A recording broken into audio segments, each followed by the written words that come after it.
Okay, so here's the deal. Ellaidhoo probably has the best reef on the Maldives at the moment, which provides an out-of-this-world snorkeling experience. And the food served on this island is also pretty darn good compared to other Maldivian resorts. But there are a few things that we would like to see improved or changed.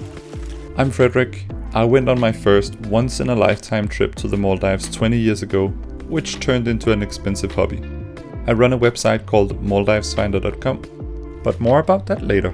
In November of 2023, I headed to Ellaidhoo, so let's Maldive into it. I'm sorry for that one.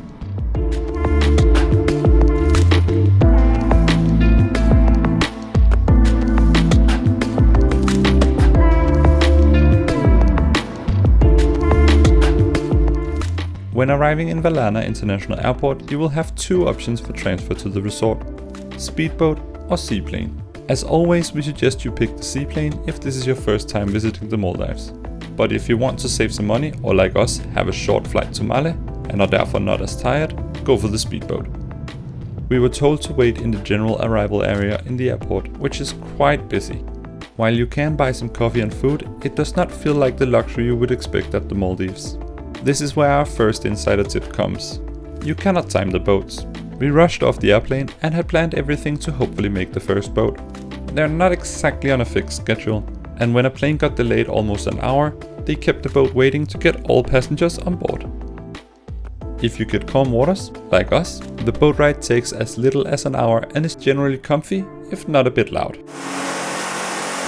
If you're lucky, you might see some dolphins or flying fish, but if the weather is bad, it will take a bit long and feel a lot longer. But honestly, so will the seaplane, speaking from experience. When we arrived on the island, we were treated to the first views of the house reef. And what can I say? I almost had a tear in my eye.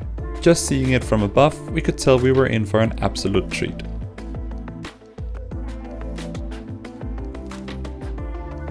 For this trip, we opted to stay in a beach villa. The resort offers 5 different room types. The economy room, which seemed closed when we were there.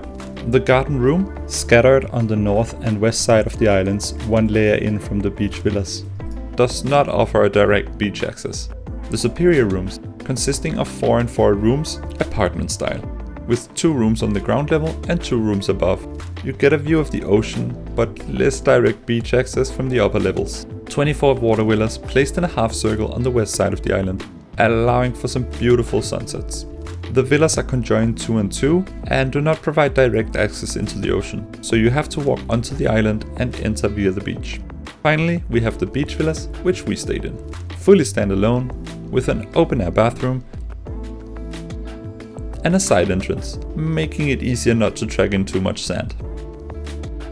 The bathroom does not offer an open sky shower or bathtub. On the front of the villa you have a private porch, with some chairs and a table, perfect for playing cards. Due to the close proximity to the water, passerbys are pretty noticeable, and it does not feel as private as other islands we've been to.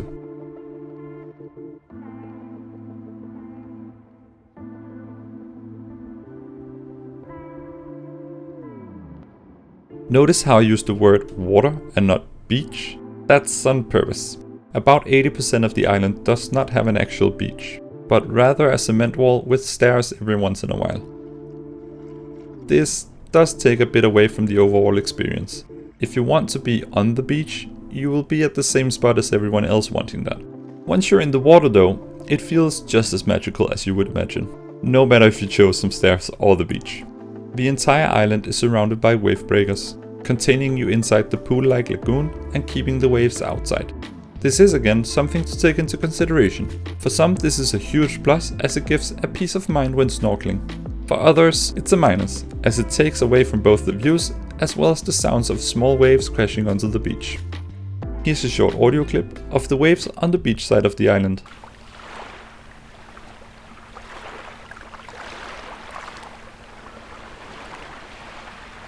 Notice anything off? What about in this clip?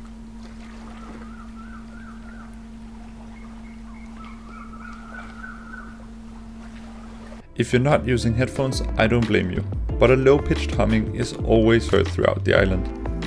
It's not loud or really that annoying, but it's there and it's constant. In some parts of the island, it's more prevalent than others. I've tried marking the areas on this map where the sound was the most noticeable. We considered asking for a new room, but it didn't bother us enough.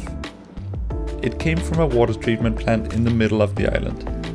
Cinnamon, the Sri Lankan owner of Ellaidhoo, has done a lot of work to improve sustainability of the island. One of those things being a bigger water treatment plant, which unfortunately results in the hum.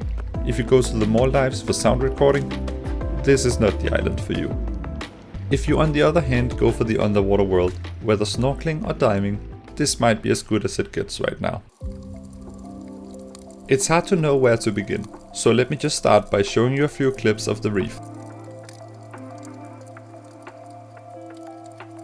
The coral amount, diversity and age is not something you will see often, especially not all around an island. Furthermore, the fish life is very diverse.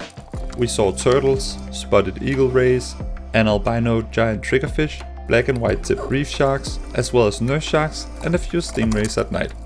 But not during the day, which is perfect. I cannot stress enough how good the state of this reef currently is.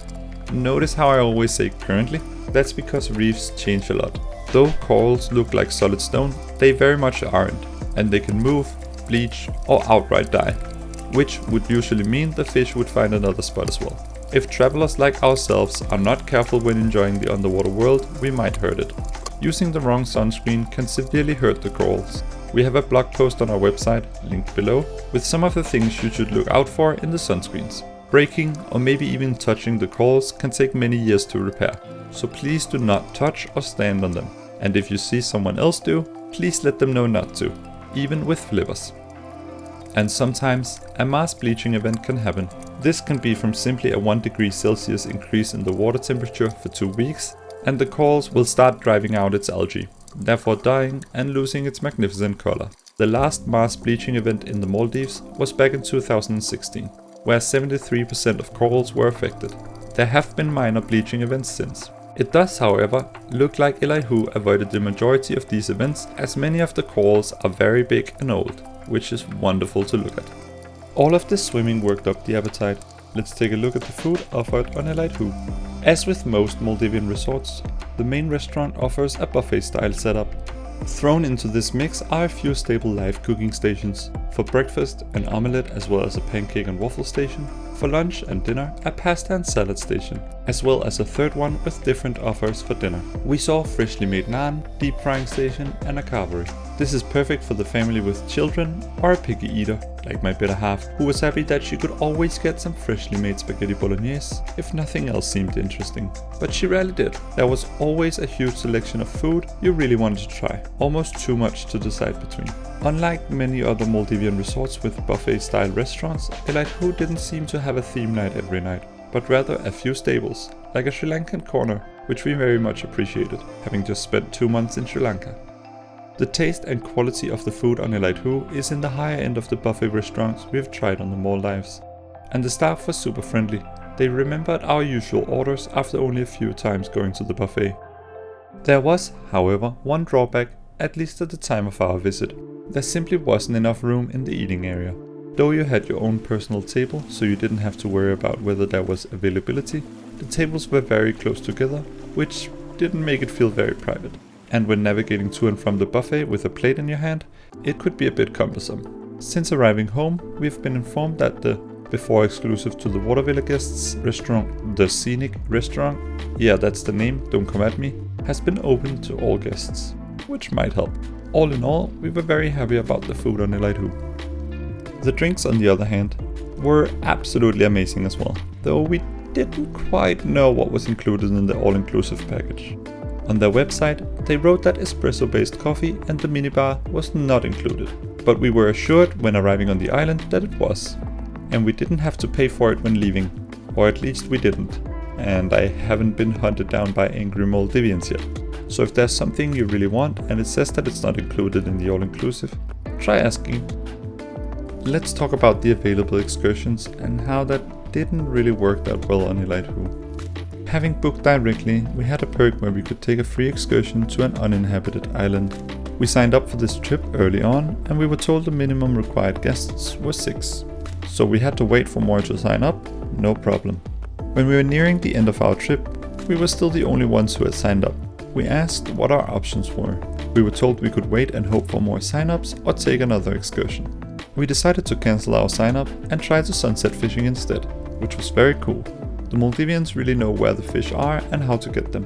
Not long after the sun had set and the boat engine had been turned off, my better half asked me, when there's something pulling on the line, does that mean I have a fish on the hook? Yeah, she's never been fishing before, and mind you, my hook hadn't even touched the water yet. She pulled up a beautiful fish, and so did we all. Rather many actually, quite the experience. Unlike when I go fishing at home. When we came back to the island, one of the chefs from the restaurant was there to meet us. He asked us how we would like our freshly caught fish. We chose grilled, though none of us really like fish that much. But I'm glad we did. It tasted wonderful when it got served at our table for lunch the next day. The night before leaving the island, we got back to our villa to an envelope on the bed, left by our wonderful room cleaner.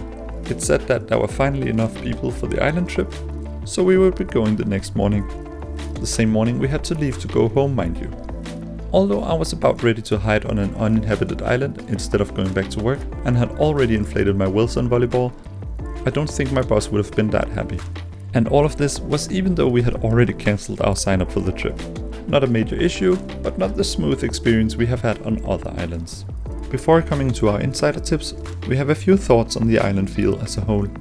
First of all, there is no path all the way around the island. Don't get me wrong, you can walk all the way around it, but you'll have to maneuver some trees and walk on a football field at one point. The 2 bars, or 3, we're not actually sure about, have a weird seating setup where the busy times can get a bit hard to find seating, especially near the actual bar. Why don't we know how many? I mean, counting to 3 is not that difficult.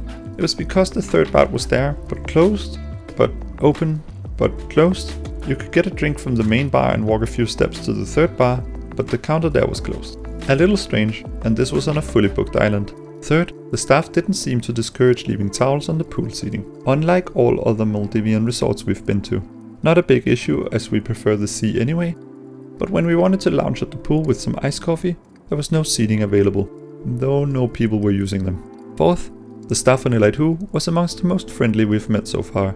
They were not as stiffly polite as on many other resorts, not in a bad way, but rather in that they seemed more like your friends and would ask about your stay and genuinely want to hear the answer.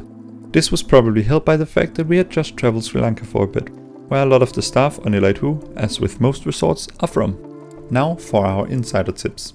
First, if you're able to, we'd recommend going on the complimentary Inside Island tour.